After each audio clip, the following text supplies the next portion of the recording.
Welcome to our channel. If you need to report a lost driver's license to the DMV, follow these step-by-step instructions for quick resolution. Step 1. Visit your state's DMV website by searching for DMV, followed by your state name in a web browser.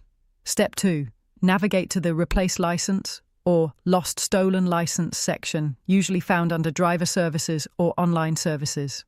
Step 3. Determine if you can complete the replacement online, in person, or by mail based on your state's requirements. Step 4. If available, click the online replacement option and log in to your DMV account or create a new account. Step 5. Provide the required information, including your driver's license number, full name, date of birth, and social security number. Step 6. Indicate that your license was lost or stolen when prompted. If stolen, consider filing a police report for additional protection. Step 7. Pay the replacement fee using a credit card, debit card, or electronic check.